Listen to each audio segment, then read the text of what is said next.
अस्सलाम वालेकुम students, how are you? I hope you all are doing well. आज हम बुक 5 द साइंस फैक्टर पढ़ेंगे। आज हम यूनिट 5 पढ़ेंगे, physical and chemical changes of matter, जो किसी भी मैटर के फ़िज़िकल और केमिकल चेंजेस के बारे में बताएंगे। You already know about matter and it's 3 states. आपको पहले से मैटर के बारे में पता है और इसके 3 स्टेट्स के बारे में भी, जो कि आपको पता है कि सॉलिड, लिक्विड एंड गैस है। उसको हम फर्दर बाद में डिस्कस कर लेंगे। Let's review before we study more about the types of changes and matter can undergo. अच्छा, सबसे पहला टॉपिक आपका है मैटर एंड पार्टिकल्स। मैटर और उसके particles. Matter is everything that exist, यानी जो भी हर चीज़ जो आपको नज़र आती है, जिसका कोई भी एग्जिस्टेंस है, that is matter. Or you can say the best definition for matter is that anything that take place or takes space is called matter. All matter is made up of atoms. सारे matter जो होते हैं वो atom से बने होते हैं। अब मैटर जो है, जो चीज़ आपको नज़र आ रही है, अगर वो आपकी बुक है, टेबल है, चेयर है, बॉटल है, इवन आप ख़ुद भी मैटर है, क्योंकि आप ख़ुद भी जगह लेते हैं, सो आप भी मैटर है। अब ये मैटर बने किस चीज़ से हैं? ये एटम से बनते हैं। An atom has a nucleus in the centre. इसके सेंटर में न्यूक्लियस होता है which contains particles called protons and neutrons. उसके पास जो पार्टिकल्स होते हैं वो प्रोटॉन्स एंड न्यूट्रॉन्स होते हैं। Outside the nucleus are particles called electrons, और जो उसके बाहर वाले पार्टिकल्स होते हैं वो इलेक्ट्रॉन्स होते हैं। आप यहाँ पे देख सकते हैं, दिस इज़ न्यूक्लियस। इसके अंदर प्रोटॉन एंड न्यूट्रॉन है, ठीक है। And the outside particles are electrons, and this is the diagram of an atom। और एटम से ही बनता है क्या? मैटर, यानी हर एक मैटर में एटम होता है। अब यहाँ पे आइए, यहाँ पे है वाटर मॉलिक्यूल। उन्होंने वाटर मॉलिक्यूल को भी बयान किया है। अब वाटर मॉलिक्यूल के पास 2 हाइड्रोजन होते हैं और 1 ऑक्सीजन होता है। This is water molecule. A molecule is form when 2 और मोर एटम्स जॉइन टुगेदर। अच्छा, हमेशा याद रखिए कि मॉलिक्यूल बनता कैसे है। जब भी 2 या 2 से ज़्यादा, यानी हमेशा 2 का होना तो ज़रूरी है, और जब 2 से ज़्यादा हो जाएगा और वो जॉइन टुगेदर हो जाएगा, यानी एक साथ मिल जाएगा, तो वो क्या फॉर्म करेगा? Molecule. You may have heard water called H2O।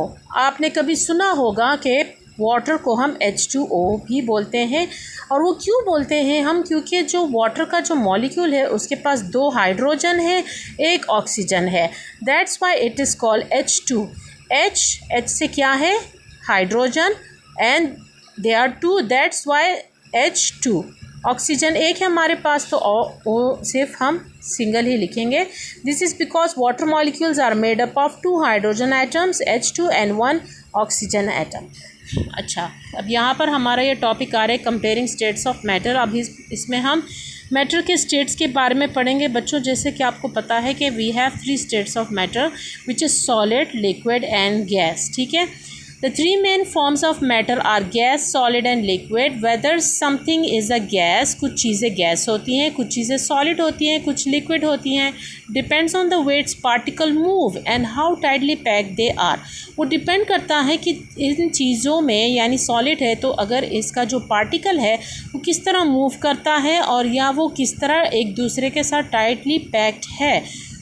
The first one is solid. In a solid atoms are packed together. Solid में जो पार्टिकल्स होते हैं वो पैक्ड टुगेदर होते हैं, वो एक दूसरे से जुड़े होते हैं। आप इस डायग्राम में देख सकते हैं कि इसके बीच में कोई स्पेस नहीं है, मतलब ये छोटे स्पेस तो हैं, लेकिन ये पार्टिकल्स एक दूसरे से इतने जुड़े हुए हैं कि ये वाइब्रेट करते हैं लेकिन एक दूसरे से हिल नहीं सकते। The atoms vibrate but can't move past each other, ठीक है, वो एक दूसरे से पास नहीं हो सकते। Solid have a definite shape, इसलिए इनका एक ख़ास शेप होता है। बच्चों, आप एग्जाम्पल में इधर देख सकते हैं, हमारे पास चेयर है, बुक्स है, हैमर है, दीज आर सॉलिड। सेकंड हमारे पास है लिक्विड। अब लिक्विड क्या है? In a liquid atoms are close together but are not tightly pack. Liquid में जो पार्टिकल्स होते हैं वो एक दूसरे के क्लोज तो होते हैं, लेकिन वो टाइटली पैक नहीं होते। उनके बीच में ये स्पेस आपको नज़र आ रही है, स्पेस होते हैं। The atoms move and can easily move और स्लाइड पास्ट वन एनदर। इसके जो एटम्स में जो पार्टिकल्स होते हैं वो ईजिली एक दूसरे से मतलब स्लाइड पास्ट कर सकते हैं। Liquid takes the shape of their container, जो लिक्विड होता है वो हर एक किसी भी कंटेनर में आप अगर किसी भी लिक्विड को डालें, and liquid is something that is water हो गया, टी हो गया, जूस हो गया, ये सब कुछ लिक्विड में आता है। अगर ये जग है तो अगर जग में हम पानी डाल रहे हैं या दूध इन्होंने डाला है तो जग का जिस तरह शेप होगा उसी तरह वो लिक्विड ये वाला शेप ले लेगा।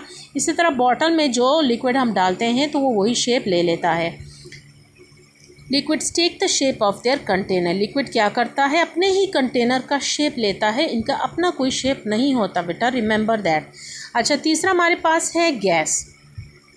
इन a gas atoms are not close at all, gas में जो एटम्स होते हैं वो बिल्कुल ही जुड़े हुए नहीं होते। The atoms move freely at high speed, वो इतने आज़ाद होते हैं और इतने हाई स्पीड में एक दूसरे से अलग हो रहे होते हैं। Gases take the shape of their container, gas भी अपने ही कंटेनर का शेप लेता है। फॉर एग्ज़ाम्पल यहाँ पर बैलून दिखाया है, अगर बैलून अगर उसमें गैस नहीं होता तो वो किस तरह छोटा सा होता है, लेकिन जब आप उसमें गैस भरते हैं तो बैलून का शेप जिस तरह होता है उसी तरह वो गैस उसमें शेप ले लेता है। ठीक है। अच्छा, हमारे पास यहाँ पे अमेजिंग साइंटिफिक फैक्ट है बेटा, ये बहुत इंपॉर्टेंट साइंटिफिक फैक्ट्स होते हैं, इसको ज़रूर पढ़ा करें। Scientist believe all atoms were created at the same instant when the universe was created. साइंसदान ये बिलीफ यानी वो ये मानते हैं कि एटम्स कब बनाए गए थे, वो एकदम से सेम इंस्टेंट यानी सेम टाइम पे बनाए गए थे जब हमारी यूनिवर्स बनाई गई। ठीक है।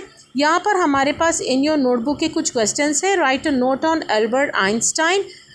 ठीक है, तो इसका आंसर यहाँ पे मैं बना चुकी हूँ। Albert Einstein was German born physician in 1879. He is known for developing the theory of relativity.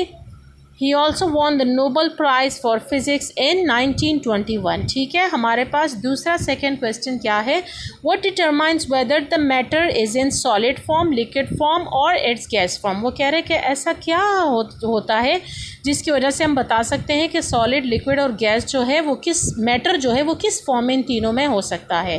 So the distance between the particles present in the matter, यानी इन तीनों के अंदर जो पार्टिकल होते हैं, जो एटम्स होते हैं, उसका जो डिस्टेंस होता है उसी से हमें पता चलता है कि वो लिक्विड है, सॉलिड है या गैस है। ठीक है स्टूडेंट्स, नेक्स्ट टॉपिक हम नेक्स्ट वीडियो में एक्सप्लेन करेंगे। आज तक के लिए काफ़ी था। Hope you understand my lecture.